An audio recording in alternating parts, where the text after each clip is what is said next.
ដោះដុំសាច់សេមាន់គឺមាន4ប្រភេទទី1គឺដោះមកលក្ខណៈដូចជាពពួកផ្កាខាត់ណាទី2ដោះមកលក្ខណៈបែបដូចជាកំពឹសក្រូចសម្រាប់ទី3ដោះមកលក្ខណៈបែបតប៉ែតហើយសម្រាប់ប្រភេទទី4វិញគឺលក្ខណៈបែបសរសៃកើតមានជាពពួកសាច់សេមាន់បងប្អូនចាប់ផ្ដើមមានរោគសញ្ញាបន្ថែមទៀតដូចជាមានការធ្លាក់សសើមជាប់ជាមួយនឹងខោខ្នងជាប្រចាំថ្ងៃសម្រាប់បងប្អូនស្ត្រីលេងឡំជាមួយនឹងមានការរមាស់ស្ងួតក្តៅក្រហាយឬក៏មានបញ្ហាធំក្លិននៅបរិវេណតំបន់ពិសេសរបស់យើងមែនទែនហើយបើសិនជាសាច់សេមាន់នឹងរីករាលដាលឆ្លងចូលដល់ផ្នែកខាងក្នុងនៃមាត់ស្បូនរបស់ស្ត្រីអាចធ្វើឲ្យស្ត្រីចាប់ផ្ដើមមានការធ្លាក់សលាយជាមួយនឹងកកឈាមពិបាកក្នុងការនៅជាមួយនឹងដៃគូ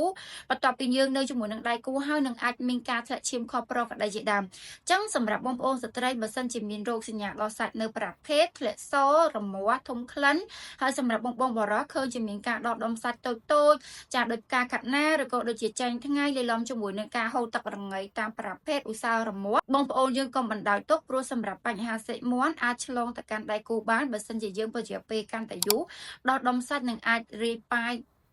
ហើយបើសិនជាយើងពជាពេលនៅក្នុងការដោះស្រាយសាច់សេមាន់នឹងអាចដោះមកកាន់តែច្រើនរាយប៉ាយពេញបរិវេណតំបន់ប្រភេទมันមានទំនុកចិត្តក្នុងការនៅជាមួយនឹងដៃគូទេហើយអាចប្រឈមឲ្យស្ត្រីបកទៅជាការរលាកមាត់ស្បូនបានហើយសម្រាប់សាច់សេមាន់នឹងដែរគឺវាបកឡើងដោយសារតែពពួកមេរោគ HPV ហើយសម្រាប់ HPV វាមានពីរប្រភេទទៀតសម្រាប់ពពួកសេមាន់ហ្នឹងបើសិនជាកើតមានពពួកកាចប្រឈមហានិភ័យខ្ពស់កើតមានជាមួយនឹងបញ្ហាមហារីកមាត់ស្បូនលឿនអញ្ចឹងសម្រាប់បងប្អូនបើសិនជាកំពុងជួបប្រទះសូមរួចរាន់នៅដំណោះស្រាយចេញ